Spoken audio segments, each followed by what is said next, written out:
Tolobela mboka ye Olele tosura kabimisa na poasa Ba député to votaki bazo salarien Tokele na funa bazo salarien Komo tolega na mwamba bazo salarien Tokele lukunga bazo salarien Tokele na baboko kula dibembe bazo salarien Ato mala changu bazo salarien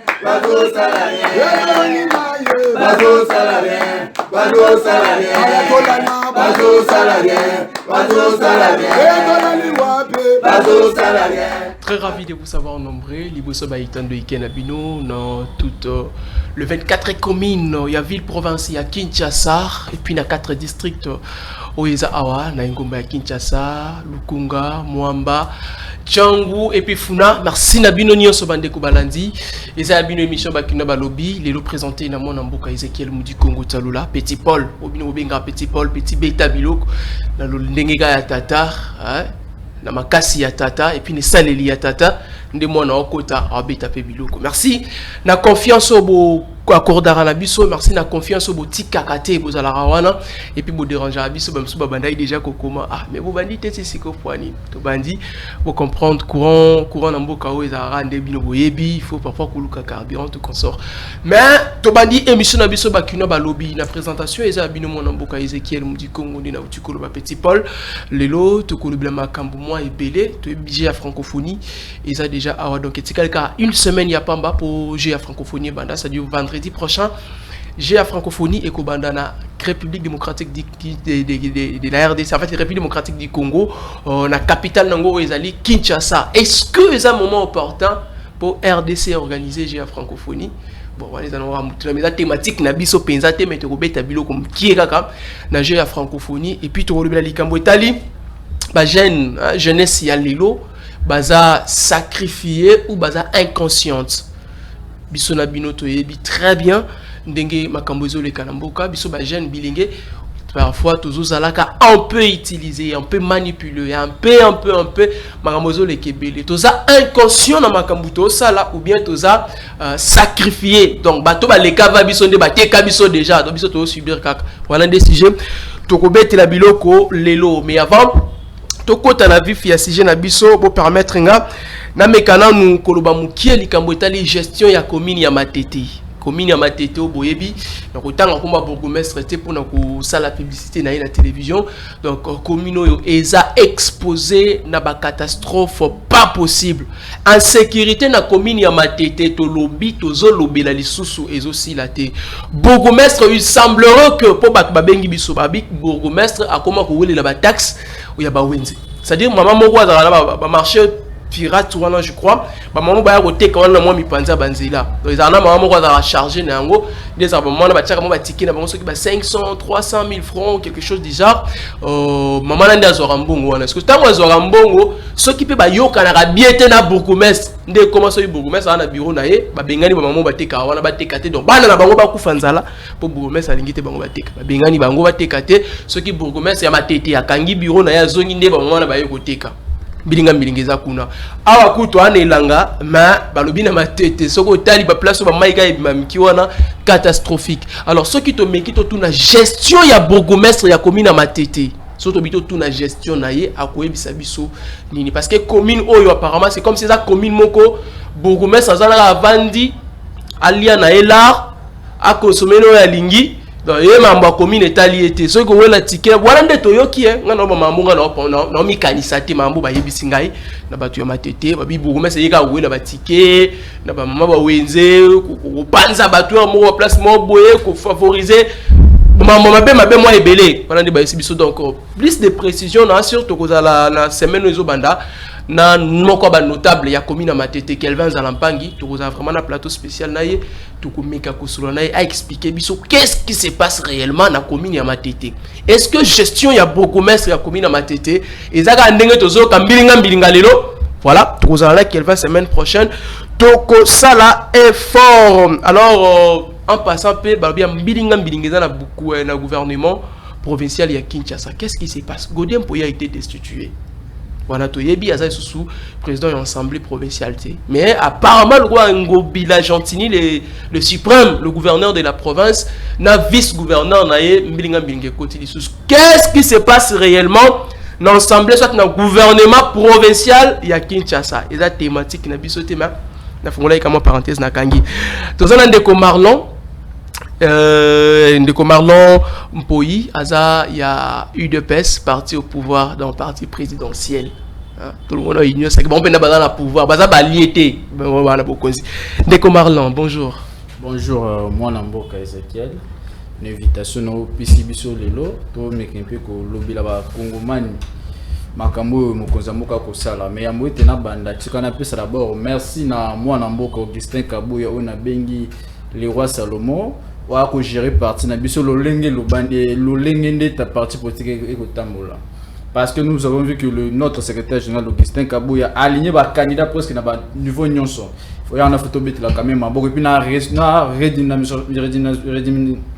redynamisation parti et que ça m'a bien mais tu as pena beta maboko na mwana mboka oyo a ko ça la fierté gouvernement na biso ya samade on a bengi na kombo mwana mboka Peter Kaza di Kankonde Levis. Ah, ça la fierté à gouvernement ça. Ah, ça la fierté à gouvernement. Même dans le même là ouais. Non, on a photo beta quand même à beaucoup parce que depuis Koya na ministère intérieur, nous sentons que la restauration de restauration à l'autorité de l'État et Kozonga et puis une sécurité autocommune des alaka tour à Calais Kozala les sociétés c'est que était na betele maboko vraiment bien que bato qui n'a pas que moi batu bien que moi kuluna mais yo le bien sécurité mais kidnapping wana tokotanga ba kombo bato basaki kidnapping ko malelo ya on na ko éclaircir population bakosa mingi pas bato ba ko leka na bitan de bike pour na kokosi la ka gouvernement biso makope kokosi la ka mandat de l'État kokosi la chef de l'État makamke yenda za la base que ce sont eux bato opposition de base à la base en tout au monde. Ah, insécurité dans Mboka, c'est Fatih qui est au pouvoir,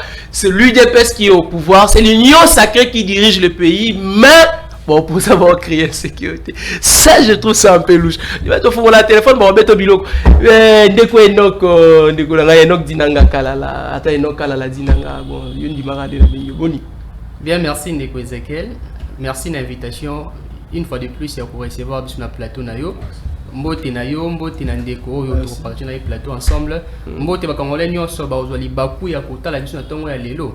Moi je considère individuellement que ba émission télévisée n'a pas pour finalité à pour attirer sympathie. OK. Je ne cesse de les rappeler mais plutôt à pour être redevable la population. La tina été société civile ou plutôt zali toujours porter du jour au lendemain ma préoccupation, ma désirata la population. Très bien. Alors une responsabilité n'étant pas un privilège mais plutôt une redevabilité, nous ne pouvons que offrir la population congolaise en général, particulièrement quinoise, offre aux alliés censés pour aider Bisoto s'émerger, tout s'épanouir, mais surtout tout atteindre l'élévation et la nation. Mais apparemment, la société civile, on voit beaucoup moins dans l'union sacrée. Non, na banza été, il faudrait au moins te préciser le moment encore. Depuis la nuit de tombe, à cause de ceux qui société civile, ils sont censés être apolitiques. On doit oublier que pouvoir et outil n'a peuple là souverain primaire. OK. Peuple a s'épanouira au sein de la société.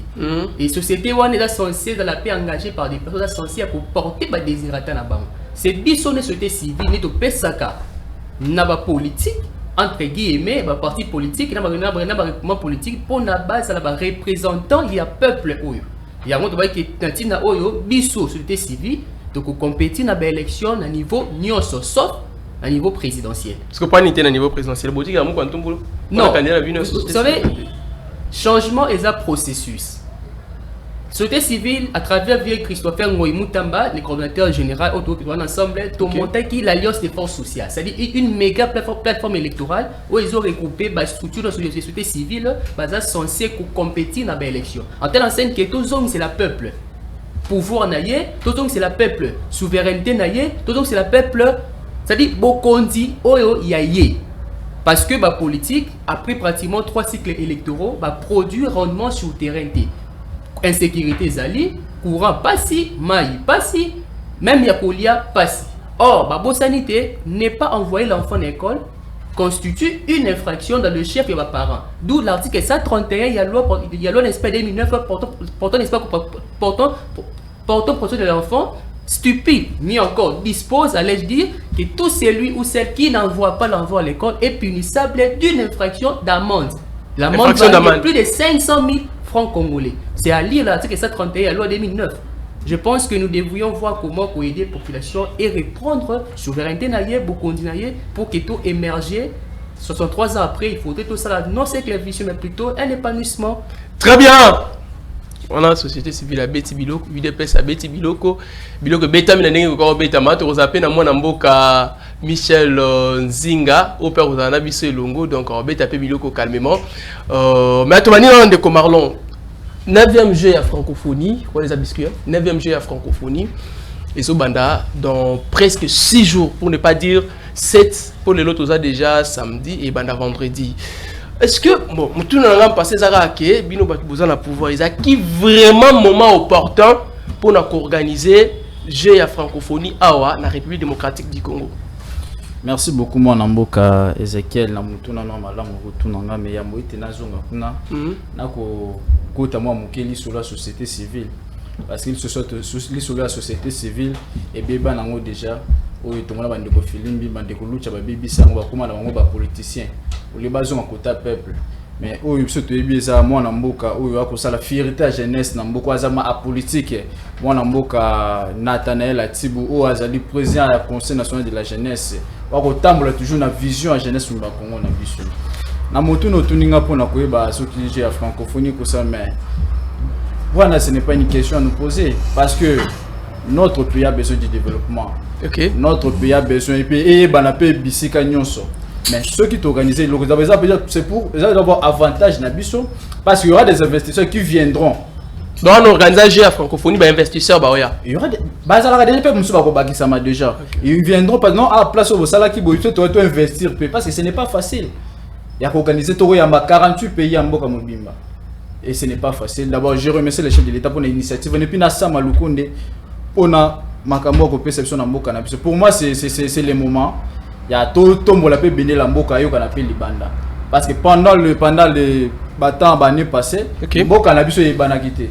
Mais grâce au chef de l'État, nous sentons que na effort azo sala, na ba kobunda nazo buna poete atombo la drapeau ya mboka na biso eko yeba na libanda. Pour moi, ils ont to beta maboko.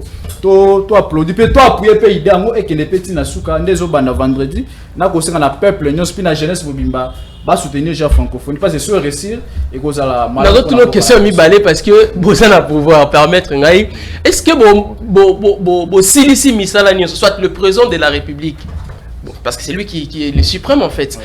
Mais ça la nuance est singela que ça la manager à francophonie na bosali yang bosili si po banda vendredi. Hormis ça to mona ki net na Twitter, je lis 4 tweets. On a autant ba combat ba tuté. Non ba tuko kutu so ya Burkina Faso so ba na bazaki na côté ya nini kuna ba ole la maeza te ba to boy. Est-ce que vraiment ya on a tuna ki so ezaki moment porté. Bozu penda ba bilo nyonso. Botiango en marche. O bébé ke loko tango e banda catastrophe ko za la te, biloko ko za ngate donc francophonie et ça ma kito. Bino penda bo pensa ki si yango pi misala nde bo sala. Et si li déjà to bo komi na niveau ni pour etika d'une semaine. Merci beaucoup. Quand nous avons une question par rapport à coach, c'est là qui soit à Bénin comme ça. Ok. Togo, Bénin, je crois. Ouais. Mais au lundi sur interview, on a vu sur la salle qui. Togo s'est laissé instrumentaliser toi pour jouer G à Bangouna na biso parce que vous savez que l'opposition va mettre tout en place pendant qu'on déstabiliser d'abord premier match yo comment la comment bino ba pa ya boyina mboka bosali ba interview après sous se démentir yango pour vous dire que ya moto banda yo moko lobi au stade data Rafael loko na misale ko salama misale so salami kitoko pe tozo c'est la PJ on ko kinepe kitoko pe ko sala pe na ninga bien pour tout on a toujours le coup moi drapeau na biso et que ça une bonne chose pour nabi et puis na sengi pouvoir parce que pouvoir est un peuple. OK. On va dire parce qu'on est par au pouvoir que pouvoir est un non, pouvoir est un peuple parce que peuple n'a pas ça pouvoir et pas ba comme ça biso. C'est pouvoir zota la biso nyonso pour na ja francophonie et kolika kitoko pe déjà ba bisika malamu ba athlète mso ba baza 3500 ba ko vendre déjà kitoko c'est que kuna ilo lo bezate vraiment. Très bien, Enoch, j'ai la francophonie déjà dans 7 jours, bon disons une semaine presque. Déjà banda pour la société civile, vous pensez que c'était un moment il y a organisé le 9e jeu à francophonie dans la République démocratique du Congo pendant que STP en Boka a toujours sous état bon benga on benga guerre mais baza je dirais menacé na insécurité ba Rwanda ba imposer biso insécurité na bango via ba mouvement M23 wana mais ba organiser la francophonie pendant que bande ko na biso kuna ba bango c'est le moment opportun non bah ndeko Ezekiel na banza été il faudrait ne pas avoir une langue de bois. OK. Depuis très longtemps, on est traité l'hypothèse où il y a la construction, il y a l'infrastructure beaucoup plus liée dans le secteur sportif. OK. Mais à ce jour, au Kinshasa, on peut trouver quelques endroits où il y a érigé l'infrastructure à caractère à des fins sportifs, justement pour aider les bilingues pour compétir dans les jours à venir. Na banza été depuis très longtemps aussi, j'ai francophonie, non te joué à Kinshasa awa. Et 9e journée de la francophonie, ils sont censés non seulement vendre l'image Yamboka, mais aussi et surtout et créer développement pays Yamboka Nabiso. OK. Natina été parce que la culture c'est aussi l'image d'une nation. Si la culture ya nation Yamboka Songolo Pakala et banité était kami kito côté, il sera aussi difficile pour le monde entier et comprendre que voilà telle nation a pour culture constituée na boye.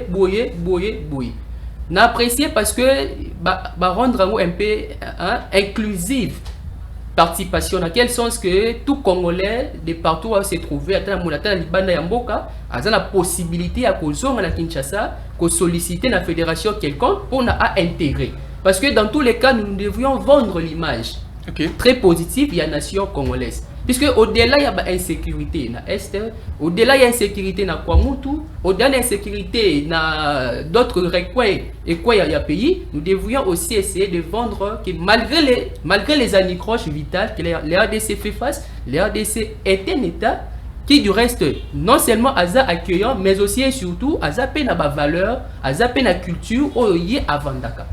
J'apprécie, mais il faudrait fustiger. Okay. Fustiger justement parce que conditions, il y a alimentation, ils ont vraiment sainteté. Nabanza il y avait des interviews et Salamaki récemment, je crois la semaine haute aussi, les gens, athlètes, ils ont fustigé conditions dans lesquelles, c'est-à-dire les conditions dans lesquelles ils ont vivre. Certains m'ont dit que non, je ne pas, je sais pas, d'autres, tout ça. Na point de presse, il y a le ministre Patrick Mouyaya en concert, le ministre il y a sport. Le ministre sport a dit que non, voilà la culture congolaise, n'est pas mal. Mais moi je pense que nous devrions, parce que nous avons compétir dans Bitumabongo, sur la belle constipation. Alors ça la toilette, devant les gens, on ressent la toilette comment. Nous devrions essayer de prendre en considération l'alimentation et bateau parce que ce bazar mieux nourrité, produit pérennellement sur le terrain parce que le ventre affamé n'a point d'oreille. Très bien. Aussi n'a pas aussi des muscles. Mais cependant, nous devions voir comment aussi essayer un peu d'améliorer tant soit peu, tout en félicitant l'infrastructure parce que l'université Kinshasa après j'ai francophonie côté à la bijou. Malheureusement, biso laissé au loin il depuis très longtemps. Mais au baïna simaso dit que homme nakala et ça homme aliloté. Je pense que il faudrait saluer puisque c'est ici il faudrait aussi féliciter le ministre Thomas Louaka honoraire. Il y a qui courage à les étudiants à côté. Je me rappelle à l'époque, lorsque j'étais à côté, beaucoup n'avaient pas appréhendé la finalité. L'animus, il y a autorité. Mais aujourd'hui, on se rend compte que ça valait la peine parce que les conditions dans lesquelles les sites universitaires au à niveau plus, et et vous avez la condition requise pour que les étudiants aient un mois. Très bien, donc, ma bende à Congolais, la vie des étudiants. Ça les locaux quoi bon après ceux qui besoin revendiquer locaux la bino bon panzi les sous net bato y peine est-ce que ça la bongo ba bongi ça les bino ba mon rasi ka ba tchemo couleur moi ba vite bon panzi nyos parce que mutaza na y peine besoin bébé ça on a y peine à 2000 combien na raison 2020 oui 2021 donc 2021 2022 mais natara y peine voilà bon là c'est pas là nango penza mais aujourd'hui je fais un tour à l'IPEN je dis waouh quand même c'est bien mais bino siliki oui c'est sûr mais bobukate po bozo bebe saboter ngo biniki bobuka pete so bato wana basili Michel Nzinga ato ina retard MLP afin de ngobimi boni oui mwana mboka kimi ezali na ngolu ya Nzambe parce que na Congo to vivre na ngolu ya Nzambe ah mais mboka nso vivre na ngolu ya Nzambe non na mboka nyoso bato bana culture na bango ndeko ti koloba pe bato bana Nzambe na basambelaka. Il y a biso somoni Congolais vivre en tout cas Congolais vivre na ba condition moko inacceptable Donc, oui, na bandenge nyoso. On lit 3 fois par jour. Non. Congolais sont lire 3 fois par jour. Papa, Congolais 3 fois par jour, tu as Sanya Congolais. Ceux qui Congolais, Azali na 2 Sanya Biloko. Sont les 3e Sanya, c'est à Pilipili. Congolais à lire à Malam Moussoussouté. Mais Pilipili, il peut être Congolais à lire, non. Moussounezate. Congolais, maman, on a pondu dans 22 heures en Ndaku. Vous trouvez ça normal? La condition de vie à Congolais est améliorée. Donc, Bolimbi, si pour la retard, na otiko mona moi théâtre mon Anzela. Théâtre. Oui, c'est du théâtre. Na otiko mona na otiko mona ba soda na biso na longa kinda depuis 8 heures. Tela comme 11 heures. Presque 11 heures. Donc, ba soda na biso batali bon Anzela, ba so ba outil formation bon je ne sais pas. Ba théâtre na Anzela mo batembi basi minduki, ba sali boy ba tambusa bango depuis Tchangouti à la stade de martyr. Donc, je peux ça passe Moka et ça l'état de guerre. Mais qu'est-ce que c'est pour la secteur de guerre? Bah ça va la Kinshasa de Konangai. Bah qui ne passe la boulanga la passe appartient beaucoup et bah ça va pas biso. Donc ce n'est pas du tout normal, c'est un moment opportunité. Donc tout le monde dans le gouvernement bah zo même toujours battre être bah voyage inutile, bah monsieur Jean-Claude Van Damme, bah investisseur donc on a battu.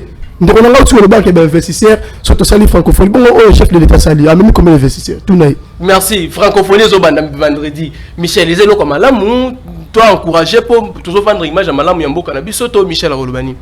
Bon, pour Nangaï, na analyse Nangaï. Analyse. Oui. Ils ont mon opportunité. Pourquoi? Na pesque exemple banderole, il y a Zelensky en Ukraine. Mboka na bango ba parti monsieur zéro ba bango ba kufiko le kabiso te biso on a plus de 6 millions de morts ou ba l'équipe même nombre Covid mais toujours mona apparemment il y a une fête dans notre pays so muto c'est la scène na bunanga Nathalie francophonie ba soda bazo tambola amoni bato sa mululu et ça la passe apparemment bango ba sur Congo te et ça moment opportunité donc tout ça bato ba kufa bola c'est la monde na teke non imagine en bien boya non ne continue le malobaki ceux qui ont eu pouvoir ngai na caméra na tu la note sur la top pour vanaya ceux qui ont eu pouvoir ngai na de la caméra et to s'installer na esthétique qui no guerre aussi là donc tout le monde démagogie on est banda qui depuis tant avec une opposition apparemment abandé ko battre marmina zoloba et ça la passe mboka na guerre ba parti na biso musu ya mboka et ça tout ça sur autonomie na ngote mais au moins ba bazi francophonie après na ba condition ni ndeko to no ba ko na likayabu mais le ministre a échappé ah bah non qu'il tire non congolais ne sont pas ko na likayabu te hein donc ba condition ba les améliorer te boli bo c'est leur mot pour l'accès ba tout ke mboka za malam mboka za malam te ndeko ba to bazo ko kufa tilelo ba kidnapping ba ni donc écoute tina Kinshasa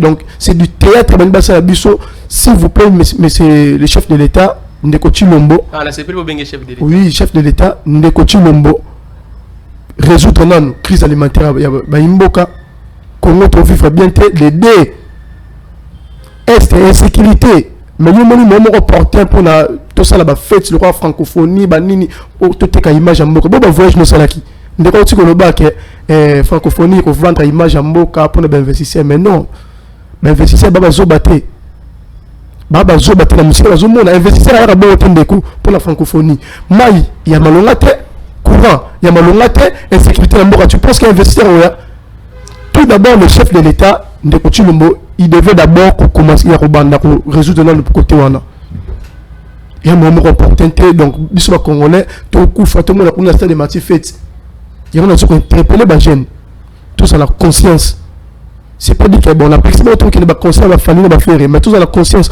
moi qui n'a pas si tout souffrir si il faut tout marcher pour le diplomatie bima na nzela ko senga te bon peso combien très bien âge on doit bundela mboka lumumba bundela âge abundela mboka na âge ni ba âge na biso ba jeune ba jeunesse les ont interpellé conscience ba joie conscience il est temps de bundela mboka parce que mboka est pris en otage na quelques bandes des individus.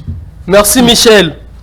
Et là il est francophonie Michel avait dit le bonheur pour naïe ils ont un moment opportun c'est comme moment opportun pour Michel ils ont un moment opportun Michel quand même faut pas ça Mukontombo en fait Mukontombo mais on peut ça quand même régime actuel merci. merci Nadiane pas ça. Merci Otoni Mutuna. Franck Djongo akenda ki bolo ko bakaki mindu ki me babimisi calmement et puis abimi na vie prendre santé na mon vrai Franck santé na mon vidéo. Soko wanga na ocha vidéo pour nango. Betela mo kanto mbolo quand même maboko. Non, nous franchement tous là il on remercier Ndekoti Lomboté parce que à baby ça image il y a héros vivant. Il y a moto à bundeli pour ya comme personne za lelo. Ah mais non. Parce que balobi mama minduki balobi mingi et nazo bisa ndeko lézère na ndeko medaka kolongo. Vous parlez trop tant de l'opposition bongo baboete bozuma ni au moins de bote ka jeunesse balobi mingi ndeko lézère ngana porter plainte on le baki oui na porter plainte kalate oui comment a dit on a porter plainte alors baki ken ndeko Franck Diongo ba passer première invitation deuxième invitation to nazo landaye pourquoi la démagogie à boy en plus théâtre à boy tellement pression poste lelo non ba sous peuple zate comme que c'est basé la futilité de connaître de comme médard comme la femme de mon la bango aussi la te pona nini et sauf on a nous n'avons pas à remercier le chef de l'État parce que Ezaki leur mot boy théâtre parce que premièrement d'abord ils ont violé l'article 18 et l'article 19 de la Constitution qui stipule que on ne peut pas arrêter une personne sans motif et bana. En plus, ce qui est enlèvement et qui est arrestation, c'est parce que ces gens-là sont venus, ni même mandat à mener, ni même mandat d'arrêt, donc système de chéribin. Chasse la sécurité, la sécurité à héros vivant la peste binombo, mettre Wechi, mettre ça donc bazaki la veille, héros vivant, lobby, ndeko colonel, l'ongange, ceux qui ndeko Franck Alimwe, yotomonio. Donc, je regrette pourquoi le président Franck a quitté Kinamutouka, nous sommes dans un état de droit, on est un champ de bataille. Mais heureusement, il faut reconnaître qu'il a échoué la justice. Donc, Bilan est largement négatif parce que son champ de bataille est un état de droit. État de droit, on nous a bafoué. Nous n'avons pas remercié le chef de l'État parce que nous confondons qui dit Azalaki innocent, il ne peut pas entrer dans le monde qui peut chef de l'État. Il va contrôler ça. Il va contrôler maintenant quand même tu vois un député de Colésé. Même tu vois Médaka Kolongo Bazou les Kabalo blabla la TV. Ce n'est pas normal. Merci Michel. Michel merci pas mon compte. C'est la justice qui enlève une nation. Merci. Alors Tozaki na biscuit na biso.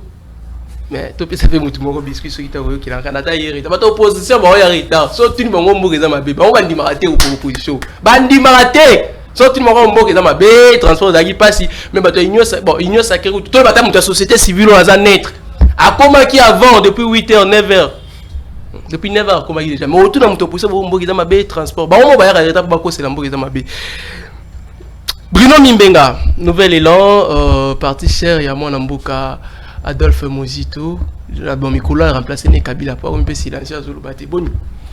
Oui, merci Ndeko Ezekiel pour l'invitation. À participer à beauté dans le plateau. Et ça question à quoi retardé, c'est question que des ordres de Zanakati Mboka. Parce que ceux qui viennent au Vandi A on a boulevard Mitsuke au Tambolate. Bonne. Félix Tshisekedi a joué bas soldat. Président de la République a joué bas soldat. A tout tambusaka batata bato balembi nanzala. Bruno, mais nous même ça reste siko to bani na coupe. Mais ici yo batata wana balembi na nzala ma ezate batata bakoli azota musaba bango défilé. Nyoso na pona nini? Olia ko zo ba soda tia ba ma koke sengeli ati ne ba na est ba ka no bunda na bunagana ya zana kisasa awa za ko intimider bato. Osomona? Ya ngwana moni vraiment isali kena na reta mais boli misipona bato nyoso bandaki ko vous avez vu photo sur la émission. Alors, je pense que Azo Salango, parce que tu as dit que Félix et Mikolé, nous sommes à Ukraine, terreur, Bobangi, Namito, Congolais, parce que tout le monde a 4 mois d'élection. Donc, M. Félix est pratiquement 183 jours. 2 ans, on a calculé. Mais oui, donc le lot Congolais, nous sommes il faut que Félix est 183 jours comme locataire dans OIA. Vous comprenez? Et puis, je n'arrive pas à comprendre. Tant que vous avez Makamba, vous avez battu que nous battons Michel Bakena Misala, parce que le transport, ils ont vraiment passé. Aux autres, mais même si nous sommes mis à boulevard Awa, c'est les alités. Vous avez comprendre? Donc, le lot n'habite pas avec Bané, Bakubenga, Bané, on a vu ce Misala, je ne sais pas. bon là tout les plus autres l'année makambo ko suka mais pour makambo pe ya francophonie parce que na moni Félix aotambu se batata wana mikolo que pas pour babangisa bato mais biso etaki ba congolais ba résister to kotambola vendredi le 28. Ah mon bino c'est la provocation. Franco ça dans le 28 bino kotambola le 28 bon que bon provocation. Mais na émission comment est possible Russie na loba makambo déjà plusieurs fois. Rwanda iko participer na sommet à francophonie na Congo pona ko seka ba millions ya ba congolais au baso bomba on a est. Tout le monde va Russie. Est-ce que dans la Coupe du Monde en 2010, est-ce que le Brésil a vu cher le Loli peut comme 800 fois? Baba autant pour la revendiquer. Et ça peut imaginer un peu comme ça d'autres quand le monde entier découvrir nini na Congo makamusa et ça autant pour la tête on est dans le cadre au bobiso ba jeune to lobby je crois lundi na Rosala na ambassade de l'Union européenne et puis na autant pour la prendre kotika lettre même na hôtel de ville pour baïba parce que tout ça en gros dit de manière pas informelle mais d'une manière formelle quoi informel pas auto. Ça bino que francophonie au banaboze. Ya mona la lobby boyé. Congolais n'y ont soit souffrir. Le lot dollar est commis à 27 000 francs congolais. Lipa autre banda ko somba à l'époque 200 francs le lot lipa commis na 800 francs. Passeport ba keza na 9 dollars le lot passeport est commis 300 dollars ils ont mon na pété. Alors yo lingi yo ba que non le la francophonie ils ont continué ils ont banda parce ba congolais sili. J'ai dit non j'ai dit non francophonie ezali comme malamu to comme beto kei kasi yo francophonie ezali eloko ya malamu ya mabete mais ezali eloko ya mabete mais pour le moment tant que les Russes en Afrique ils coopérer plus sur le plan de diplomatie ils ont mis accès sur le plan de la sécurité. Chine a sur le plan économie, India et les autres ils sur le plan il y a la technologie ils multiplier technologie. Mais France a sur la homosexualité. Tel niveau bande qu'on a biso ba komi ba lesbienne ba homosexuel. Bande qu'on a bino bane. Soza Rwanda na éviter ngaza Congo. Na Congolais des Congo na déjà. On a que au lieu de promouvoir langue na biso to promouvoir lingala, kikongo, chiluba, swahili, mais to promouvoir français, ba français o eboye, baza ko soutenir Rwanda pour na ko agresser biso. Ba français o baza ko soutenir bon to so EAC mobimba dans son ensemble pour pas agresser RDC. Vous trouvez ça normal? Merci Bruno. Donc yango moni nous allons être là le vendredi. To ko bana marche na biso à partir à Koidro. Tina tatara fa biska auto sa déclaration. Merci Bruno. Et puis va marcher à liberté. Oyebi basala woni. Marché à liberté comme politisé. Honorable Junior Nibalemba. Oui. Ndeko wana ngazo comprendre Moussa na aide. Moussa batinda ki Nibalemba na provincial pour que ndeko lobela bakinois.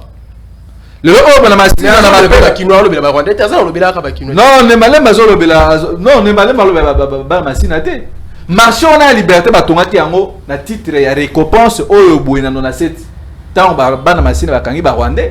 Moussa Lobi, natonga marché oyo boye, oye bande kwa maluku, Kimbatseke, Sele, Bibwa, ba commune na aux environs, ba kena kana centre ville te, ba suka kana marché à liberté et réduit bango to ya transport puis ba même prix aux marché central, il y a la liberté. Il y a moi suko le oyo boye. Marché nezaki parmi le plus bon marché à capitale. Est-ce que baby ozomona ba tozo le ngwa, kasavu. Alors on a commune moko une autre baye wana bazoka nga ba photo mais lelo oyo bu marché wana komi salito kwa wenza zigida erambola et yo c'est oyo bo ene mbale ba komi na yango lokola administrateur zaki liboso bazaki na bras de fer na ye allez alongoli e kotia mutu mususu la junior ne balé baza député ce que longoli administrateur ndeni po acha mutu azali mutu pire petit ya ngobila nde sali keni ya wana siko bo marché wana ba komi ko gérer ngo kwa eloko mo musique au moins la Bojunion ne balma cause moi copain le moko ba toilette publique za la kana ba place sinon ayache au moins ba millions de dollars et bimi na kati ya marché wana alors bana masino bazai ko sala wana il ne se retrouve pas benga na bango donc azui fondation na eto sungana même administrateur ba nommé siko auti na fondation to sungana ya nani ya Nibalemba ya woto so bengisa gouverneur de la vie parce que mutu azana compétence ya ko nommer ba administrateur du marché ça pour revenir na gouverneur de la ville. Alors, abenga Nibalemba ebise que no iloka zo sala wana azoluka kopelisa moto na période o boy ba kinwa bana masina bazana misalate bazana kurate ye azola que non pose wa musana marché à liberté il faut le kana fondation to sungana yango to lobi boy bana masina bo fungola miso parce que Nibalemba musana ya za tout moment na Dubaï na Belgique, na Rotana, na Angleterre. Atikala jamais kolobela pour la cause bana masina mais député kuna tandis que ya vana kana commune. Merci Bruno. Vous trouvez ça le connaissance? Merci Bruno Toyo. Papa na ye député national Moussa Neka Kobina. Moi député provincial. Moi si Anembalemba ministre de la santé. Maman na bango, ceux qui sénatrice. Alors, donc famille Anembalemba balingi ba josko boye, ba congolais en otage.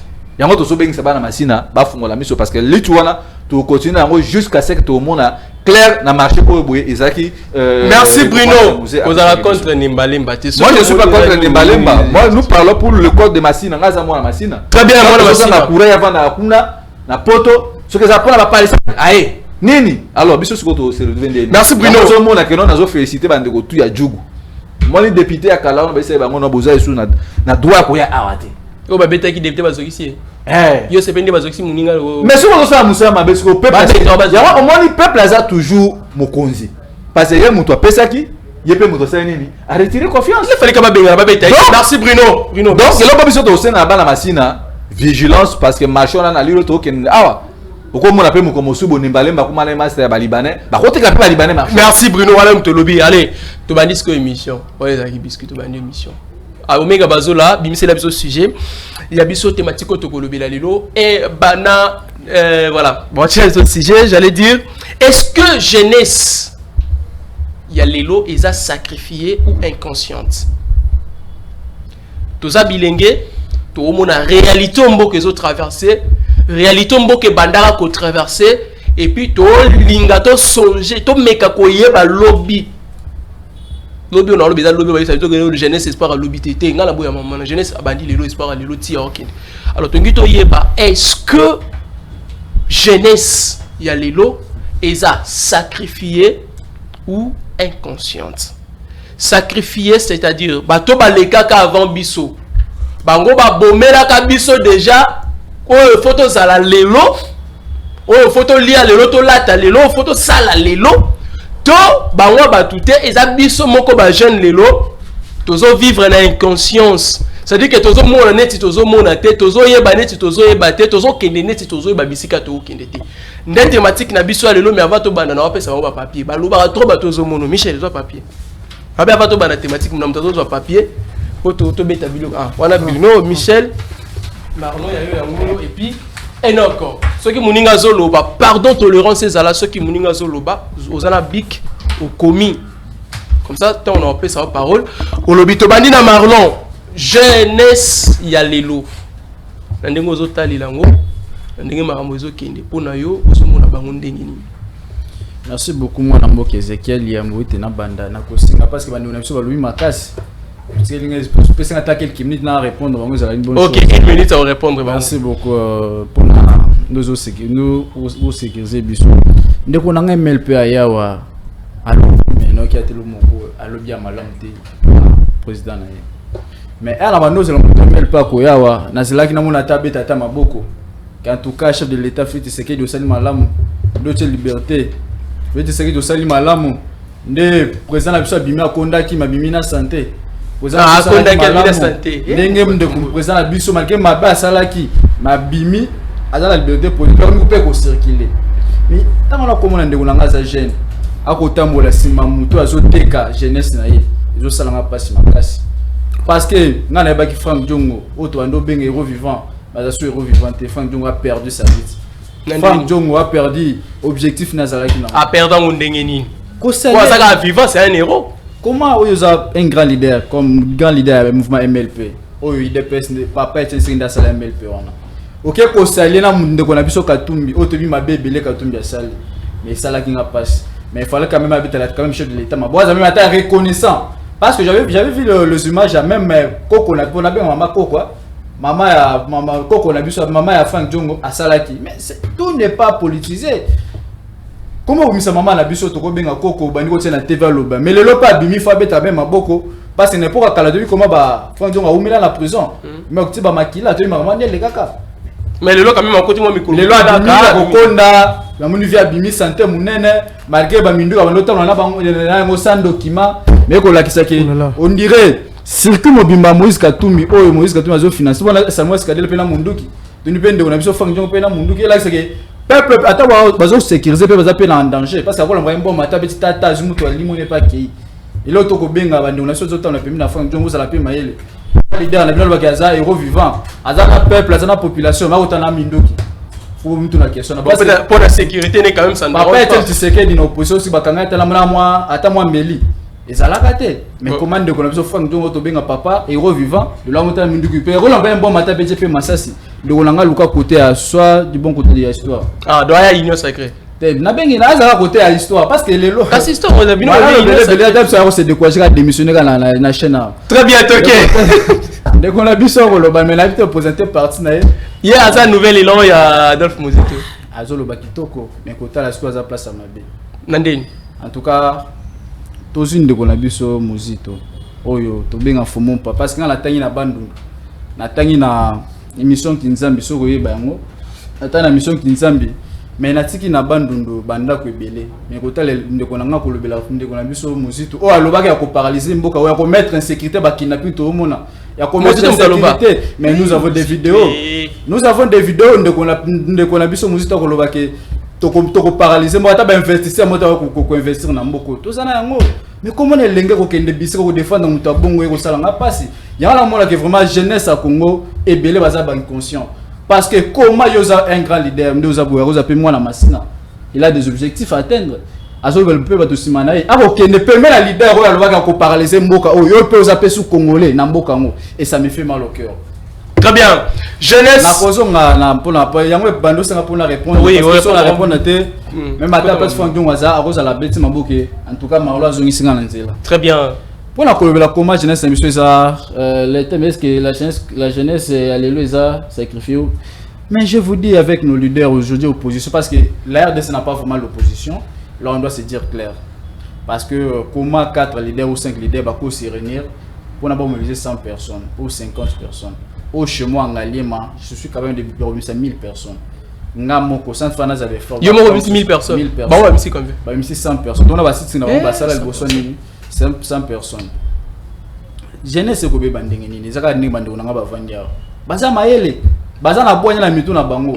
Mais tant on va kozwa formation et pas bateau, il va sacrifier les jambes parce que comme un leader, Rabino je vais sacrifier ni na commettre insécurité. D'abord là sacrifier la jeunesse. Faut tout le monde clair parce que on paralyser ni mboko no tu mettre en sécurité bala ko kende classe te collègue ozalate bitumbe kozala na mboko wana seke bituma pe ozala est ezala mutu ya ndeko na biso Mozito wana na ba kidnapping nyoso ndeko na biso ba levata ba moto parce que ndal baka kozala insécurité sanga ete malobaniza wana investir oyate nena ko singa ba ndeko na biso jeunesse to zala maive jeunesse to bungi lit na biso bala la jeunesse c'est l'espoir du demain le jeunesse c'est l'espoir à l'obité. Les loges jeunesse c'est commis, il y a moto na les gana TV na lobana finga na le gana finga Chilombo. Non, je ne pas appeler Chilombo les chefs de l'État. Les pouvoirs saqués et le total de l'État parce que nous avons ça beaucoup. Je pense que Chilombo lobby mais parce que la jeunesse jeune à comme s'appelle loba malam oh mboka na msipe ko changer ko investir pe na ba jeune mususu. Mboka ko changer mais je veux bien voir que nos jeunes qui sont dans l'opposition ba bungisi objectif à combat na bango. A bungisi nyonso.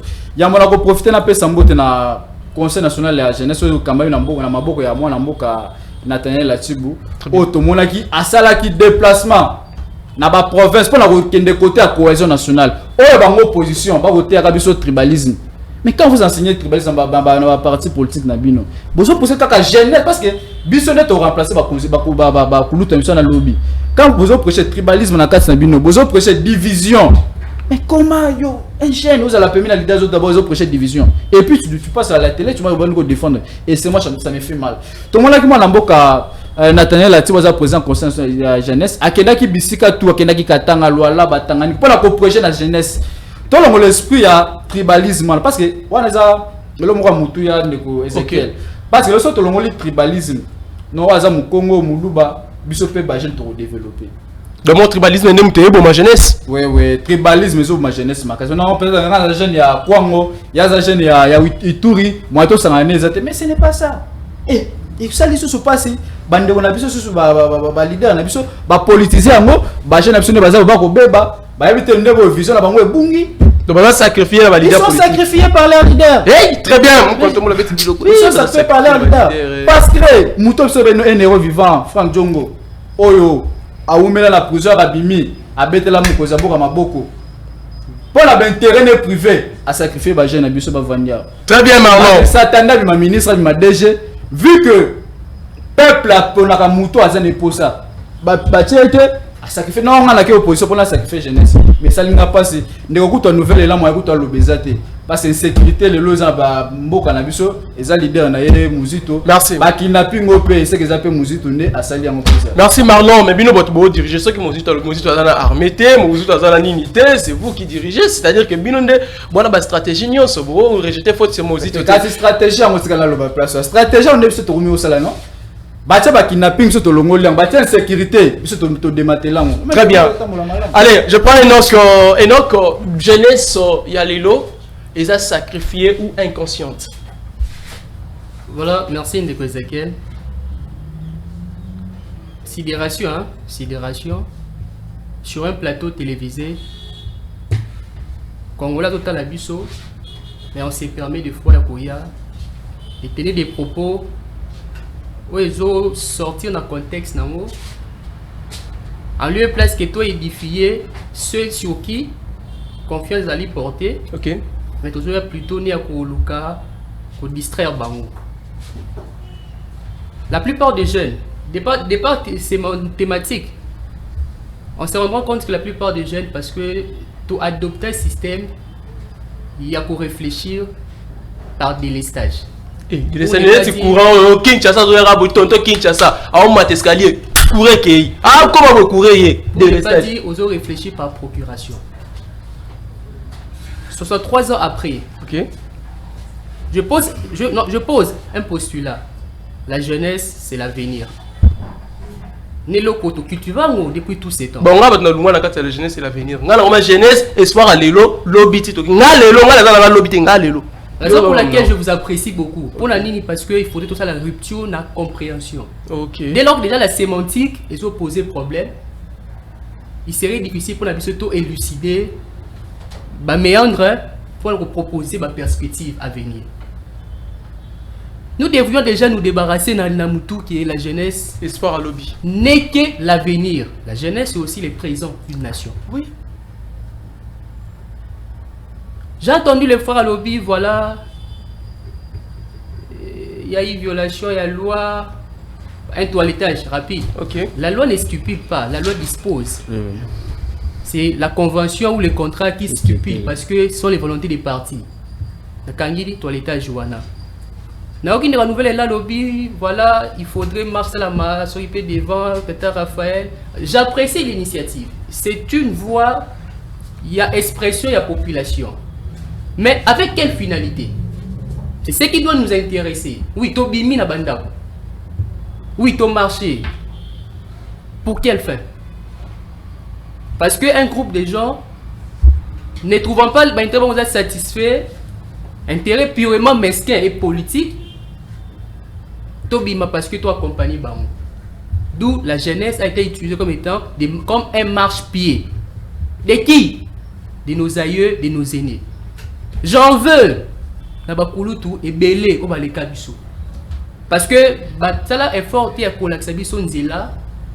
Ok, les autres qui sont fiers pour dire que voilà, X a un repère. Et on va voir que lorsque c'est-à-dire une personne qui n'a pas de repères, c'est perd.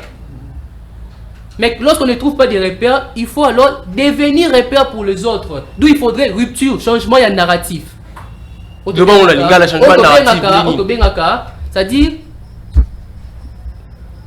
généralisme, il faut ça les changements du prototype, c'est-à-dire être le prototype du changement que nous souhaitons dans la population au sein de la communauté. Ndakisa.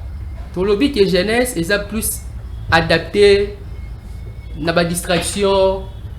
Je ne refuse pas de prendre la bière. Parce qu'il est possible aussi d'en prendre une ou deux bouteilles.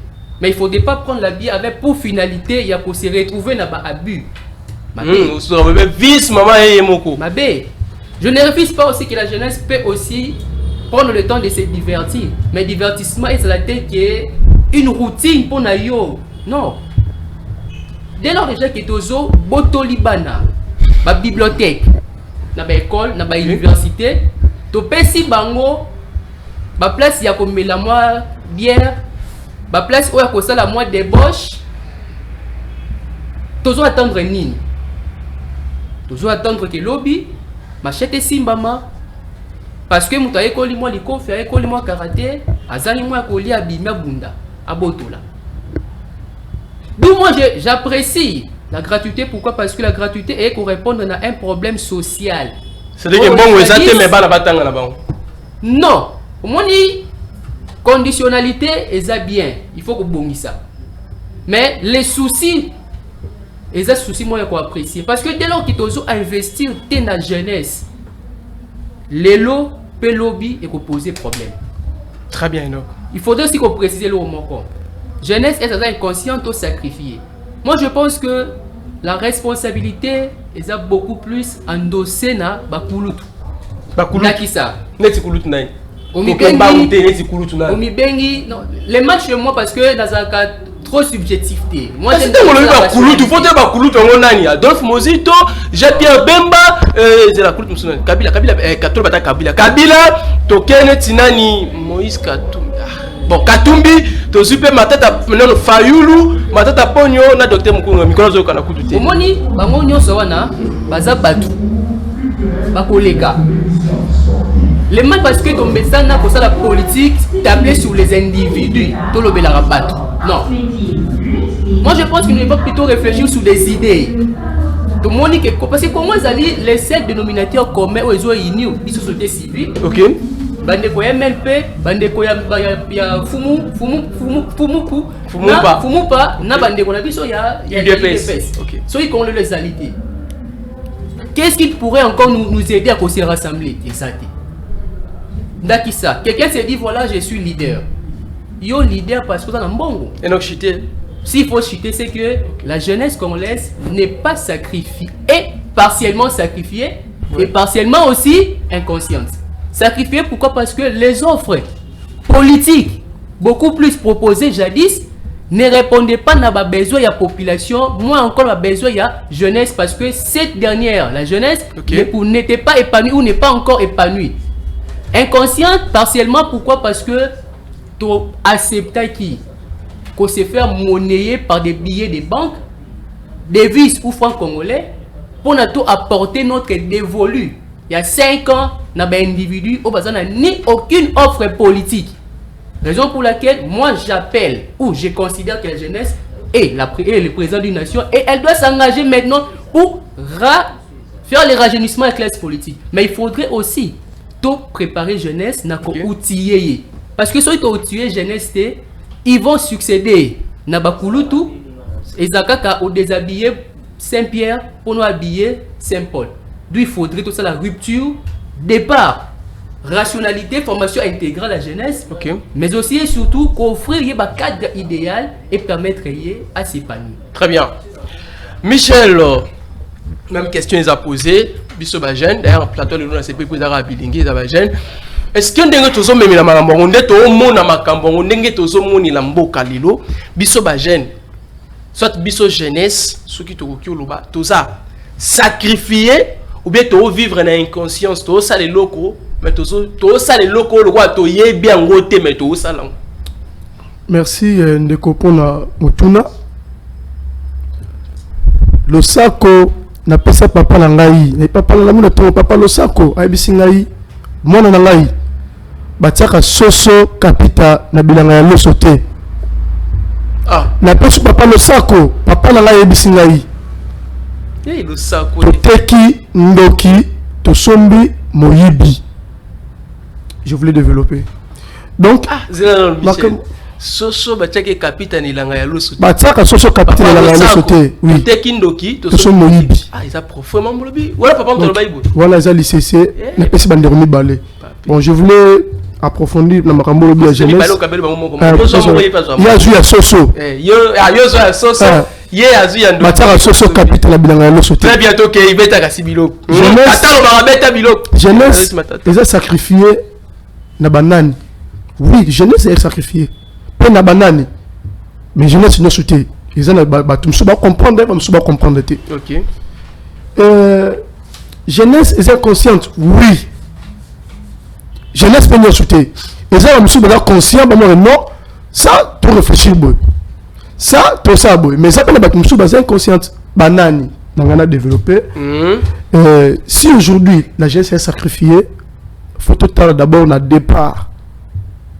Bandeko Lumumba, bazaki bilenge lokola biso eloko tobengi altruisme l'altruisme na mboka donc ndeko lumumba monaki yambi non nga majorité mais natali kuna na ndeko ya bako malgré nga nazalaki majorité na assemblée mais andimba mpona moninga omona bolingo tout d'abord alinga sacrifier bato mosusu mais azwi mayela moninga alobi oui mais les autres eza susu te tout le monde a le régime en place a sacrifié jeunesse parce que biso tozalaki rupture ya ye na dictature oyo ndeko kabila memela biso tozalaki rupture na ndeko kabila memela biso ba détournement tozalaki rupture tout le monde makambo est makambo si tozalaki rupture tout le monde a crise alimentaire sili mais tout le monde a internet ndeko otiko no dawa libumo nzala yo caractérité congolais azana nzala ba otiko sa no la bango na nina martyr na mutapexi bango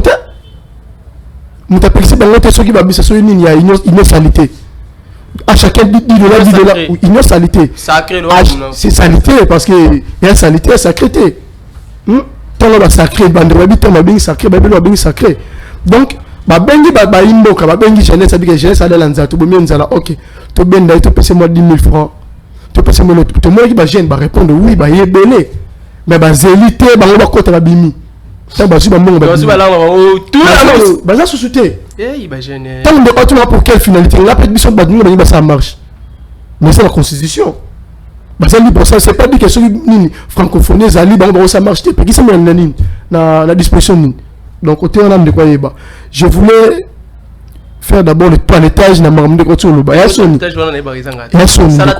ya soni autre ba kay ba kangé fang na minduki bona boy apparemment ndeko a tous la santé tété ici tous ça sous le bois te passe boire ba kadiocha il y a des gens qui nous suivent qui réfléchissent au ba pas la biso et ben mais on ndeko ro va kindaki ayebi il y a un grand professeur. Est-ce que Mitunananu, place chef de l'État Koya, nous trouvons contre la Munduki? Non, non, Eza Bakadio, ça a remonté baso ko manipuler, baso ba vidéo, basani ya les pauvres qui kufa pour son âme, baso ko manipuler. Eh papa zaki ensemble, c'est bango masa biloko wana. Bango baneng. Oh papa, ba yebi na lobi hein. Moi c'est moi bakabwani. Après moi c'est moi bato kabwana mubali, asali divorce mubali ka kufi premier suspect zanan. Wa sous lycée na pesi.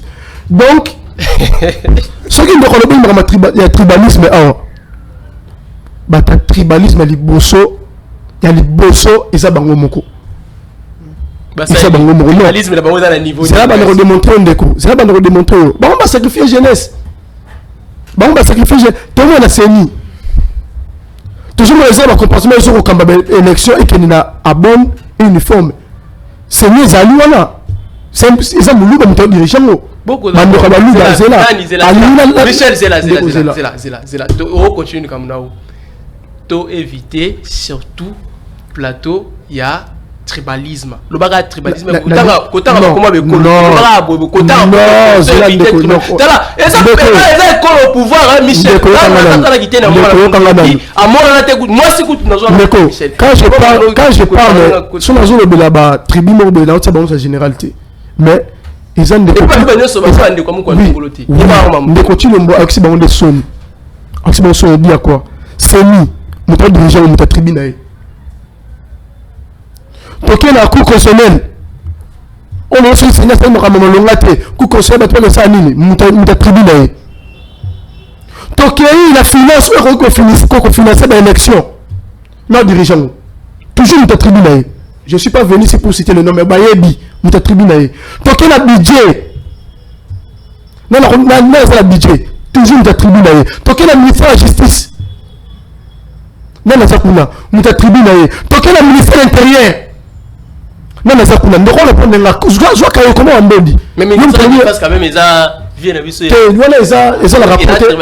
ont rapporté pour la Mamasseni. Tout cas, nous avons mis intérieur parce que la police est là, pour sécuriser la bilo, sécuriser biso, la bilo qu'on a biso, pas sécuriser la bilo qu'on est allé makambo est allé à l'élection. Donc côté on a des quoi, je dois noter que tribalisme, mais où tu parles la bango. Merci Michel. Jeunesse est sacrifié, oui.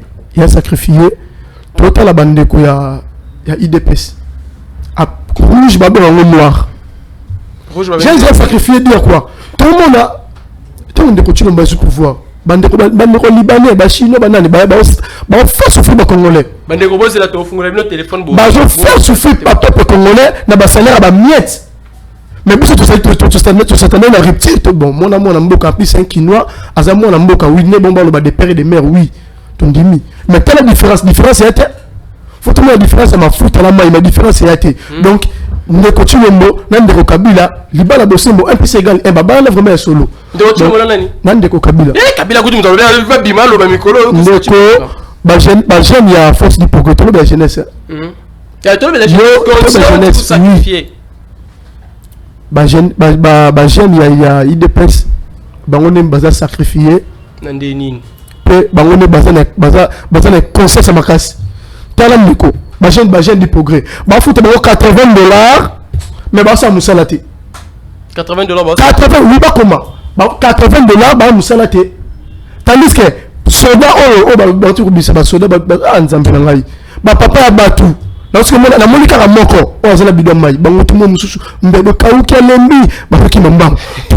Après des temps c'est bon mais si son deko, bon jabina le yoza bah musu ba ko na nzela. Soldat ana makasi ba merci na una chité ndeko na una bisa ndeko ya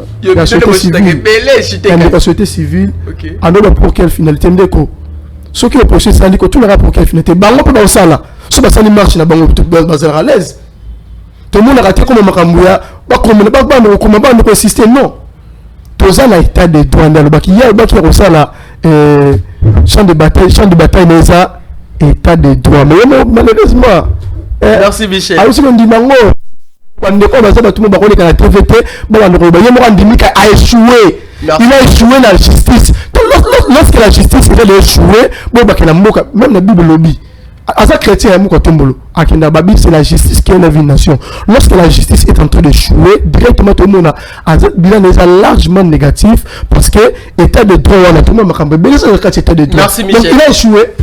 Bruno Mimbenga, avant de faire le téléphone, est-ce que jeunesse Yalelo est sacrifiée ou inconsciente, Bruno? Merci Ndeko Ezekiel. Ndeko ça appartient. Il devait se partir au pouvoir. Bon, Ndeko Moussou à la société civile, il y a la partie. Coloquer les partis à la société civile. Pourquoi il n'y a pas de société civile? À part l'église catholique. Pour battre la canne, il y a l'église protestante. Christophe Nani Vengo Yakindal. Ngoyine. Ngoya zaka société civile, ça me la société civile. Lomo akondo okosala mambango ite yo no moko. Ba nomae na po ya Félix Tshisekedi. Akoma nani? Ba arrestation arbitraire alobela kango le souhaité. Toyo koza oyo bo bato a droit de l'homme. Vena biso yo nani. Kombo na équipe ngai. Bon, au moins que bato na tout bazaki ba grand manipulateur oyo bobandai ko manipuler l'opinion publique à l'époque mais lelo oyo boye comme de kona bango azako violer droit de l'homme ba tout à la société ba honorer Mvula et les autres à lobby awa avant de répondre à makambo ya ndeko IDPS oyo à lobby marche au biso de organiser et dans un contexte à nouvelle là. Je pense que tu trouves normal tant au Rwanda sali déclaration mercredi que nous va au na RDC pour na kwa ko boma koluka ba FDL ou bazana Congo ta bazo violer ba maman na biso bazo tuba bango ba mbeli et koso tu trouves ça normal et puis les mêmes Rwanda wana ayo ko participer na francophonie au koyoka discours na bango le 28 il y a Félix Tshisekedi na secrétaire OIF au monde avec contradiction aux attentes Félix a voulu condamner Rwanda au monde négocier c'est ridicule au monde on l'a dit mané tout c'est pénal gilet ou na télévision bandi ko baké non a autant pour la finalité que nous sommes mécontents participation à Rwanda na sommet à francophonie et puis Rwanda n'est pas un pays francophone ayo lukani na makamba akoma na ndenge ni pona ko gérer OIF olikino na tongo vani oluvana ndako Puis dans Barcelone, ba olembati sur 16h, ouais on les candidat pour tout la finalité. donc na tongo no la mouille ah mo ko le rote Yeah, mais la guitière. lipa oyo banda ko li yango air premier ministre Mozi Honoré asalaka na primature ezaka na 200 francs le reste va gêner nos sommes mais 600 francs Non, c'est 700. so mbongo bimi ebele wana makamba francophonie pourquoi pas ko maîtriser l'économie en boka juste na finalité ni so nga zota so siko que non vie ça passe on ne peut pas fêter dans mboka zo pela moto aujourd'hui bakano tu es de société civile au lieu de défendre ba opprimer yo zo zano ozo ba na prison pour zo babala maloko ikotonda ya kobi que non musique ah bah mani prison d'ailleurs on va présenter Bruno j'arrive ici ndeko question ya ndeko na ngai ya IDPS celui de PES jeunesse toujours mon bango ba sacrifier non non sacrifier bon comme on a depuis de PES là qui na mouvement de pression ba ko zo agrément na ba comme parti politique na 2012 na Mawapé parce que comment 32 ans ça là mais 32 ans on a surtout aujourd'hui na lutte 32 ans na lutte ba sali 32 ans parce que la lutte ba il a parti politique la lutte ba sali non ba parti politique là yo mon intérêt non lutte na bango za qui basé na ba insulte et voyoutisme ko sort preuve ne lelo oyo boy vice gouverneur ya Kisasa asa mutu ya IDPS non asa nika juste un échantillon asa fait ma gêne parce que il n'a pas la signature ba pesa ba bourgmestre moi bango ba misusu ba so misa ezate et voyez solo ça là na biso ezaka soni tango bobundi bitumba na politique et que ba militant bino ba misa te celui de PES qui a sacrifié ces jeunes ba jeunes oyo mona bango pour ba kenda kumna koyemba kobina je suis même un de leur côté dit que non toujours comprendre était mandé silika kaboy na le bibo mutu ayi de PES abi mandé silika azam mutu espace à grâce à abi mandé silika quelle la victoire na 1h du matin vous avez tous les wewa balala kawana mais na tongo omona mukatombolo ni c'est lui de PES qui a sacrifié ba jeune na bango pas moi je suis pas sacrifié yo ba tangi mandé la classe na ngati papa sango une université et aujourd'hui je défends ma nation. Nous devons défendre makambu oyo boye ezali juste était na société. On défendre nation valablement. Mais bien sûr. Tout na bango tout nde bazana bato yi de personnel ngo mona ngana na biro na bango beta porte. Mais bango baza ba champion. Et moi qui n'a pas na butu pour nous. Vous comprendre. Donc le oyo alobi makambu Mozito avait dit on va créer la sécurité. Et puis Mozito azana de konote. Omani tant que non, Mozito a créé une sécurité. Est-ce que Félix a gagné une élection? J'ai dit faut y archi fort. Maman est basé le ministre et l'environnement si je ne me trompe pas. Azan a pouvoir mais ça continue toujours à reconnaître que non, Félix a gagné une élection. Maman Eve. Mais oui. Il a dit ça. Elle a dit ça récemment dans Top Congo. Comment est-ce que yo lingi a gagné l'élection justice ya monde mutoto mbola ramboka. Parce que ceux qui vont investir pour bailler na mboka, il faut qu'on y bayango. Il faut qu'on rassure le bateau la sécurité là-bas. Au Congo, il y a la sécurité? Non. Est-ce que dans le Congo, justice est malhonnête? Non. Si vous avez un contexte, vous avez un million pour investir dans le Congo, vous avez besoin de tourner un million de dollars américains. Et puis, il y a un bêtise grave que Franck Dongo a récompensé pour la nomination du ministre peut prendre mon toit pour nous. Au moins, nous avons assez anxiété. Ce n'est pas le ministre, le ministre qui va voter, il pas appeler.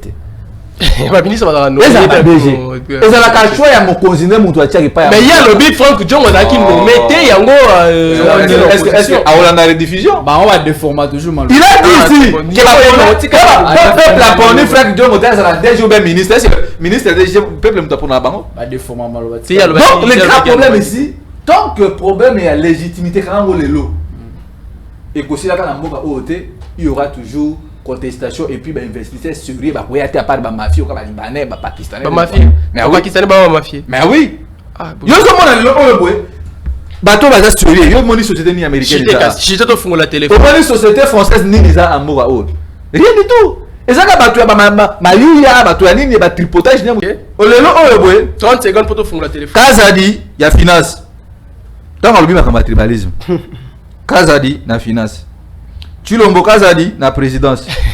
Tumba na banque centrale. Kazadi na intérieur. Denis Kadima soto zut Kazadi oyo bobasali Kazadilisation ya mboka. Merci. Donc vous croyez que tant que vous tribalisme. Qu'attendez-vous par le tribalisme? On a bien écouté l'équipe au-delà du tribalisme. Bien pour le tribalisme, mais c'est lui qui dénonce le tribalisme, c'est qu'à se reconnaître quelque part qu'il est tribaliste. Donc aujourd'hui, les problèmes à la jeunesse, ils sont de 1. Les jeunes, le quoi il y a sur la jeunesse, c'est l'espoir à lobby. C'est le contexte où tant que ça va on a eu 2 pièces. Tant qu'on l'a mouki na tongo, les sportifs nigériens, ils ont continué à être. Ils ont dénoncé. Au moment que la jeunesse, c'est ça là. Ils ont réfléchi. La jeunesse, qu'on revendique les droits. Mon frère Michel, même à l'objet, que 80, c'est pas 80 $. Bah, qui dit, il nous connaît, ça dit, bah, 20 $, combien que ça soit $. Bah, ça, la moussa là, nini. Donc, là, Mora Boula, 60 $, il faut pas tout le nom. Bon, les policiers. Ils ont ça, la moussa, nini. Ouais, mon père, ça. Le pays, moi que ça pour tambola, na désordre. Mais moi, on a biso, tolobi boye. Sauf que par exemple, ma campagne de Calon, là, que c'est ça. Ok. Insécurité Koulouna. Et ça, ma gêne à Nîmes. C'est pour créer ma gêne à Nîmes, il y a banditisme urbain dans ma ville. Vous comprendre. Donc, moi, je pense que nous, la jeunesse, il y a une nouvelle élan. Tout ça, on a la chance d'encadrer et pas à Moutou. Chaque fois, tu as un biso n'engagé pas chez la Kamboka. Très bien, Bruno. Chose grave, ça, mais quand même, il y a parti politique. Très bien, appel à l'Ibosso côté. Donc, le lot de vie, comme il passe, il y a se retrouver. Il y a un groupe, il y a des oligarques qui ont pouvoir dans ma casse, qui ont circuit en bon. Moi, les jeunes se retrouvent les haïtés. Moutou a la moitié, aux autres qui n'ont pas la moitié. Bâtir le tarif à 10 000 $. Merci, Bruno. Bon, hier, il était déjà la moitié. Bon, c'est pas ça pour. Mais la moitié, c'est pas grave. C'est bon, Bruno. La plupart des mariages, c'est pas mariage. Yo, ta vice-président, il y a nouvelle la bengi. Dans mariage, il y a enlèvement et kidnapping. Très bien. Insécurité, nous avons vivre comme on a un Kaina, Félix et Tshisekedi. Merci, Toyoka. Yoka. Alors, on est bien un peu comme on a. Allô? Oui, on est bien un peu comme on a. Oui, papa Emmanuel, bien biso. Oui, contribution de la ligne à sujet na biso lelo. En fait, le gars qui a des boîtes de petits wana. Le boîte de petits wana, ceux qui aillent à tout à l'Oulala. Jeunesse, on a été sacrifié, inconscient. Donc pour la jeunesse, on va sacrifier puis inconscient, tu as eu de pèse. Donc, jeunesse, nous avons presque. Mais merci de demander qu'on va descendre la jeunesse à l'élo. On va aller chez nous, alors très bien. Merci.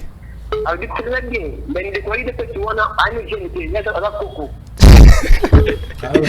Merci beaucoup, merci, tu as rappelé Moussous. Non, il faut se faire avec. Écoute, à la téléspectateur. Et là, c'est le téléspectateur, il y a qui n'a pas lobby. Donc, on va dans la maman respect. On va mettre le maman calmement. À lobby, naïe, et puis les qui. Alors, on zone de Kobe, qui un peu comme on a. Oui, allô, bonjour. Sunga bisola lo kitsa volume à télévision pour biso mato et kufa. Koyo ka retour tout sur le normal. Lo beng biso un peu comme on a. Oui. Je vous en prie. La Bible nous dit comment on a aimé.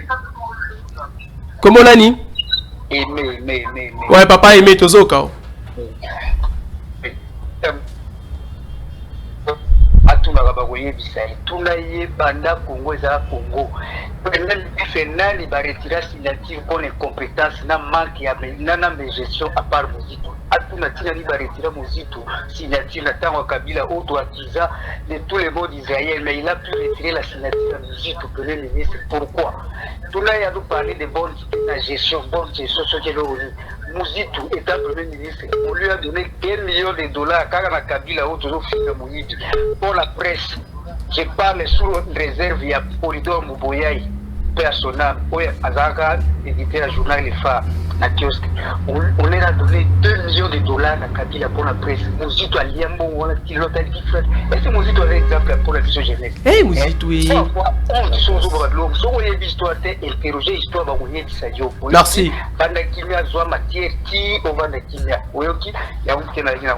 Merci, papa. Bruno Zubilok, Mozito, il y a 2 millions de $, on va payer ça pour la presse. Eh, Mozito.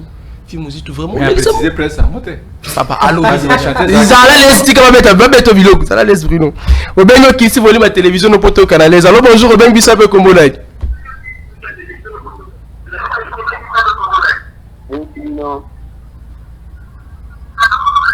diminue volume à TV, pardon, et des biso. Bandeko so bengi biso qui t'a volume à TV. Mon inde na lo babo yo Canada, ceux qui bengi n'appelle et ça la retour à ma kasi koto. Le tokoka koyo kana bien te et bon marabiso vraiment matu. Tango benga qui t'a volume à TV bio déplacer au bimina. To Canada solo un appel. To kana bon. Alors bonjour, bengi biso un peu comme on. Allô? Au bengi biso api. Comme on. Ouh. T'as limité à KI. Catch your connexion. Allô, bonjour. Bobby Bisoté, s'il vous plaît, nous sommes en direct. Bobby Bisoté au Bengi, Toyokio, au Pessi Kansinayo, et puis tu as 3 appels. Parce que bon, si on a Bisoté Tikan à 10 minutes, tu as 3 appels, et puis tu reçois 2 minutes, 2 minutes, 2 minutes, on va chuter par là. Allô, bonjour, Bengi Bisoté, comme on a. Allô? Oui, papa, Bengi Bisoté, comme on a. On a limité de Konangaï. On a contribué sur la jeunesse, jeunesse à Mikolo. Très bien, Tozo Kao. Nous avons participé au Landa, au Yondeko Bruno, où tu peux attaquer les IDPS. Jeunesse à l'élo, ils ont manipulé le pouvoir parce que bah yébité ni nous bakui ko sala l'élo ni bakui ko sala lobby. Jeunesse ils ont à venir il y a lobby mais ils ont à l'élo. Très bien. Donc faut qu'on se préparer à partir à l'élo. Une fois le pouvoir tant aux jeunesse va manipuler, leader n'a pas payé 100 francs, au l'équipe na télévision pour na pour logo ça te faire besoin il y a leader n'a sur des partis politiques n'a yo automatiquement aux inconscient conscience ces années. Automatiquement vous perdez aussi directement par capacité en tant que jeunesse. Or bango tant bazo opportunité pour les Canadiens. Biso tozo zelande bango ba loba o biso to ko copier lobi to ko kapotambola et l'on ensemble tout remplacer batata wana. Très bien.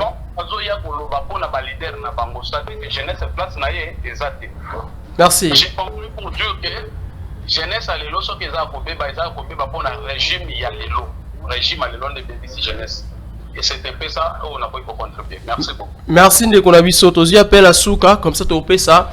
Quelques minutes, on a découvert aussi ça. Dernier appel. Qui t'a volé ma TV au Benguiso calme. Au Benguiso na WhatsApp, pardon. Pour WhatsApp, ce qu'on appelle le coach normal, boué. Et quand on appelle à WhatsApp, donc Benguiso appel normal. Touyambao au Beti Biloko calmement. Alors, de comment on t'a obéi Bruno Biloko bi, on dit on va payer ça 2 millions de dollars américains pour la presse. Ah, le qu'on a eu bien mi presse, ça soit 2 millions de balles. Pour dans mon bousito. De Marlon, te bandé panayo. Bon, on prend le dernier appel. Alors bonjour, Benguiso avec comment on a. Papa, Ndeko, oui, et début son qui ça volume à TV pour comme malam. Qui ça volume à TV, ben soit peu comme on a. Volume à télévision s'il vous plaît, qui ça on a. Ndeko so bengi biso qui ça volume à TV. Tant tiki volume à TV Mathieu ça la retour à ma caisse. Qui ça volume à TV to yambao. Comment ça volume à TV T. Allô bonjour, bengi soit peu comme on a. Oui, bengi soit peu comme on a.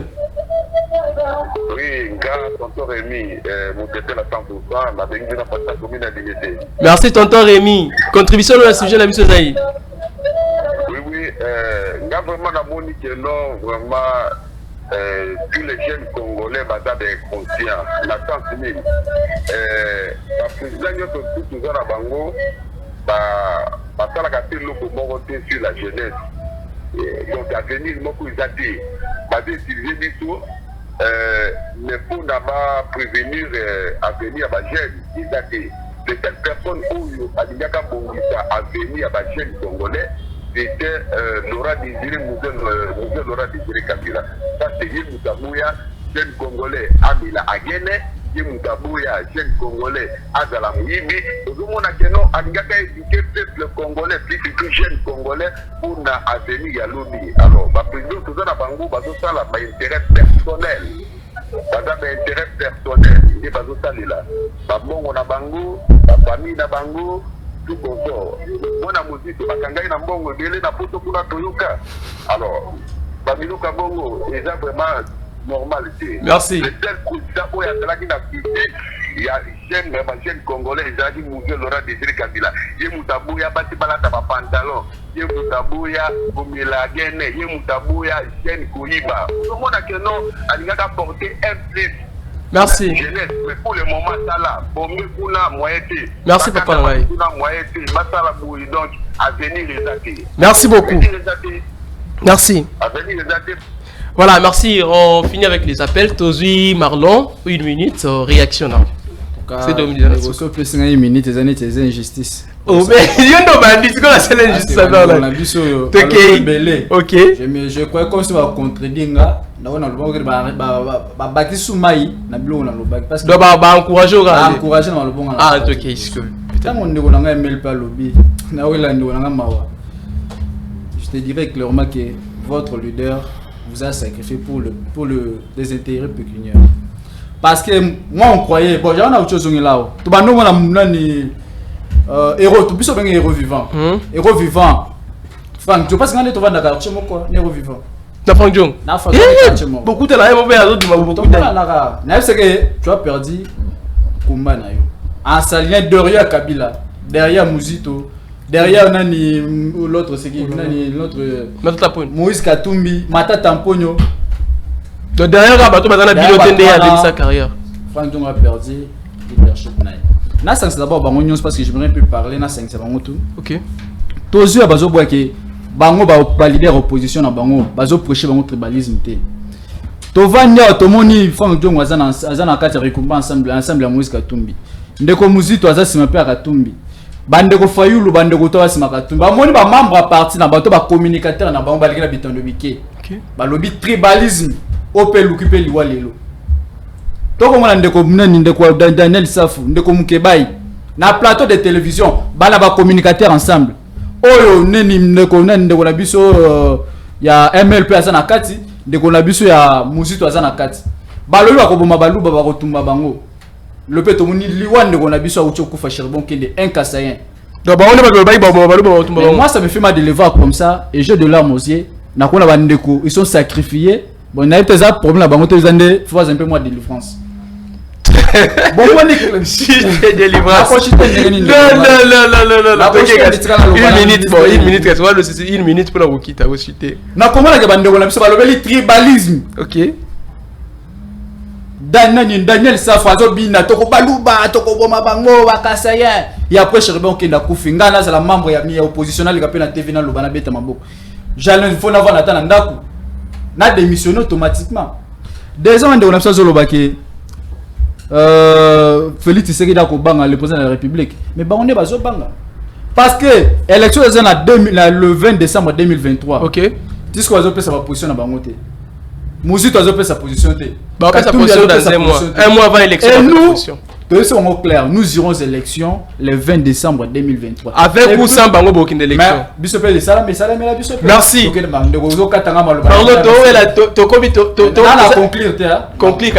30 secondes Marlon conclure 30 secondes on a conclu dans le but que jeunesse opposition basa vraiment sacrifié jeunesse opposition mais jeunesse congolaise bon l'exception ils ont raté mais jeunesse opposition ça fait pourquoi parce que bosana ba leader bazo prêcher tribalisme bosana ba leader bazo prêcher ko simba ba machette bosana ba leader oyo bosana ina ba bazo sinda ba bana ba mabange pa ba policier et yo vanda ba ndiko lobela bango moi ça me fait mal au cœur.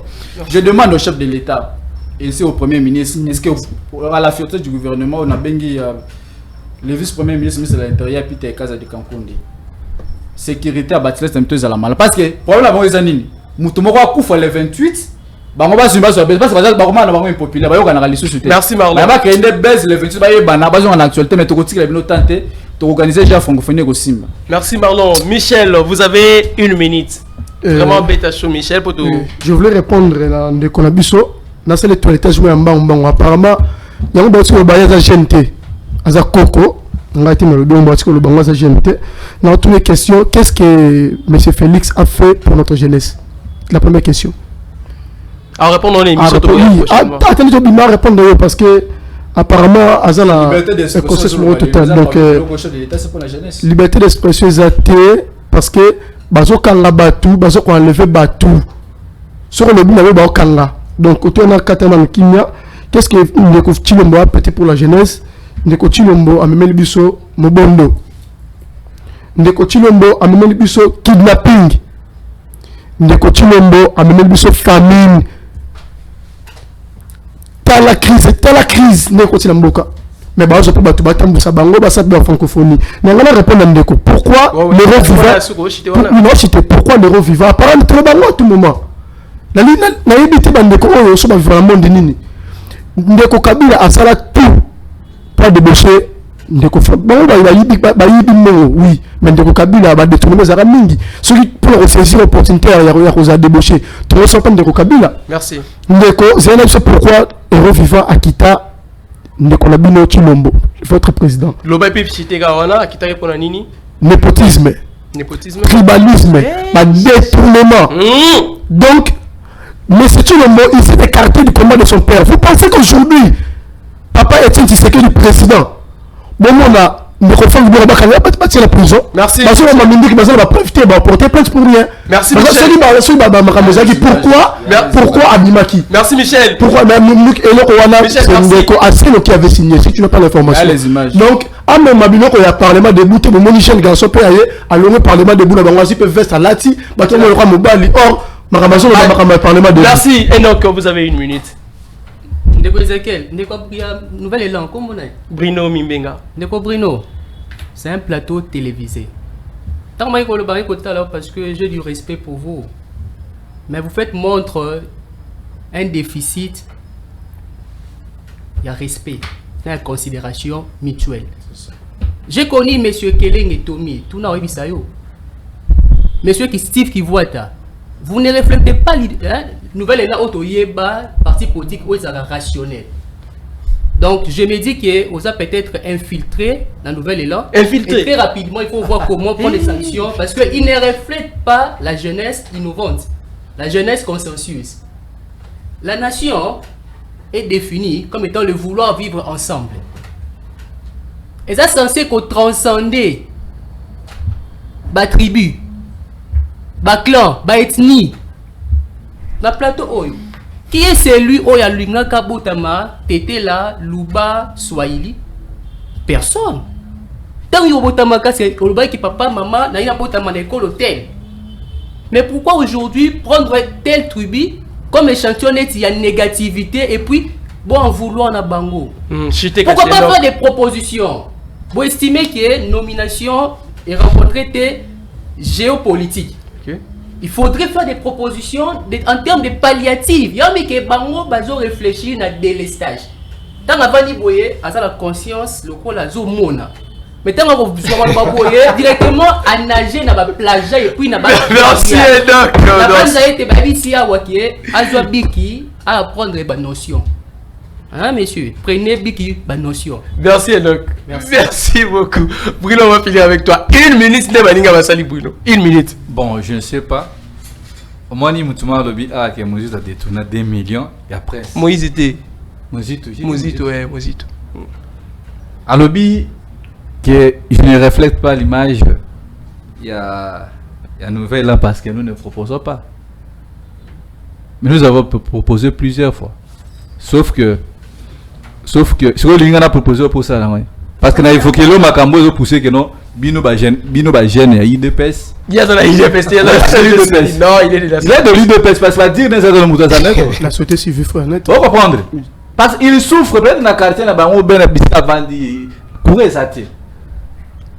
Aujourd'hui, tant on a un monde à jeune, il y a une peine. Dans une émission, on a Mercure entre mardi. Bah côté li bango na kati en clos université bazo bête massas. Vous croyez que bateau massas a besoin de jeunesse soin? Besoin de jeunesse on zambilinga mbilinga. Donc les gars c'est la radio que notre tribalisme a évoqué le bino pour démontrer combien ce régime est plus dangereux que le régime précédent. Régime mais on a un tribalisme, un népotisme. Ce n'est pas moi qui suis le premier à les dénoncer. On les dénonce d'ailleurs et c'est visible même dans la nomination. Ce sont Lucas Moussa et pas Félix Kende. Nous allons dénoncer là où il y a du mal. Merci Bruno. Moi je suis candidat député provincial. J'ai dit non mais c'est Félix, c'était car les choses ne marchent pas. Jeunesse, moi personnellement je peux pardonner Kabila. Parce que Kabila n'a jamais promis aux jeunes Congolais que nous avons coupé sa bonnet par rapport à IDPS. Millions. IDPS est endossé par jeunes. Merci Bruno, on va chiter par là Bruno. Votre l'autre là qui n'importe quoi ma gouverneur Goubila. J'ai suivi son audio. Il semble qu'il a été violé même dans le régime passé. Mais qu'est-ce que l'UDPS a donné aux jeunes Congolais? Merci Bruno Toro. À part les arrestations. Prochainement pour qu'on parle des vous allez comprendre qu'aujourd'hui, ce que les images communes, état autre commune le pays milliardaire, c'est grâce à l'effort il a payé les dettes extérieures, il a ramené la paix à l'est de notre pays. Aujourd'hui, l'UDPS au pouvoir, accomplissait avec M23 à l'époque, les ont ici même un système. Merci. Donc nous comprenons que non, aujourd'hui, l'insécurité et ça, collaborer pour pouvoir la place. Donc tu ne peux pas parler que non. Merci Bruno, prochainement on va parler de l'homme. Merci Bruno. Parce que tu ne refais pas quelque chose. Merci Bruno, on est arrivé pratiquement à la fin. On doit finir. Merci Bruno. Merci à Marlon, c'est Pelay qui répond à l'invitation d'Abisso. Marlon Poyi, merci Marlon d'avoir été les nôtres. Lélo, Michel Nzinga MLP, merci beaucoup mon frère Michel. Enoch Kalaladinanga, il est de la société civile. Enoch, merci d'avoir accepté notre invitation. Et puis, Bruno Nimbenga qui est des nouvelles élans. Ezekiel Moudikongo était à la présentation. Un grand merci, la Batnio Sobalanda Kibiso. Je vois particulièrement Maître Stéphanie Bandouki, c'est qui nous a suivis depuis quelque part. Merci beaucoup. Maman sociale, grande sœur, merci à DG Paul Tosoua pour la confiance et fidélité. Merci à Colette Lebo. Merci Colette. Naturellement, Maman Africa. Merci à Jack Kilousi Salan de Pasteur Yawemsa Télévision. Ma caméra, bien qu'ils sont arrivés en retard. Bon, on a eu Omega Bazola, le régisseur intello, coordonnateur Krioni Kimbutokutani. Prochainement pour un nouveau numéro, il y a émission Nabino Bakuna Balobi. Jusque-là, portez-vous bien. Au revoir. Na Congo to telema tolobela mboka